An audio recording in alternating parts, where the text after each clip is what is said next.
Premier livre de Samuel. Introduction, d'après la version du Semeur, révision 2015. Ce livre d'auteur inconnu, qui primitivement ne constituait qu'un seul volume avec le deuxième livre de Samuel, tire son titre de l'un de ses personnages principaux, Samuel, le dernier des juges, ces chefs que l'Éternel suscitait pour diriger son peuple en temps de crise. À l'époque de Samuel, la menace provenait des Philistins, peuple indo-européen, un temps installé dans l'île de Chypre, qui avait occupé le littoral de Canaan vers 1200 avant Jésus-Christ. Les principaux repères chronologiques approximatifs sont pour le premier livre de Samuel les suivants.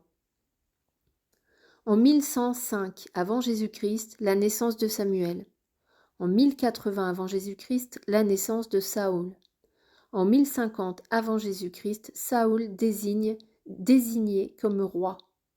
En 1040 avant Jésus-Christ, naissance de David. En 1025 avant Jésus-Christ, David désigné comme successeur de Saül.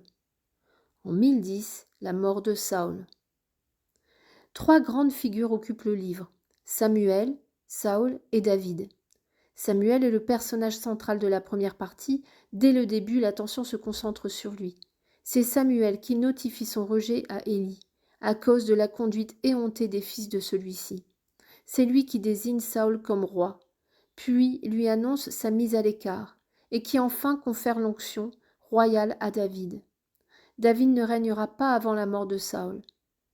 Les chapitres 16 à 31 relatent l'histoire tourmentée des dernières années de la vie du premier roi d'Israël, en proie à certains moments à une sorte de démence qui le conduisit à poursuivre David de sa jalousie meurtrière.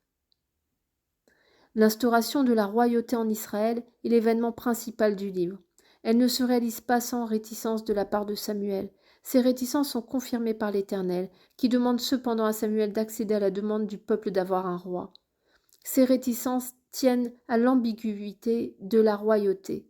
D'un côté, elle est prévue et avait fait l'objet de promesses, de l'autre, elle pouvait constituer un danger pour Israël. Ne risquait-elle pas de représenter un rejet du roi suzerain de l'Alliance? Dans le Moyen-Orient ancien, le roi était en effet un personnage semi-divin, et il pouvait aussi devenir despote. Cette ambiguïté se retrouve dans les motifs invoqués par le peuple pour avoir un roi. La conduite répréhensible des fils de Samuel, qui auraient dû lui succéder, était certes un motif valable, mais le désir de ressembler aux autres peuples était plus inquiétant. L'histoire de la royauté en Israël ne cessera d'illustrer cette ambiguïté.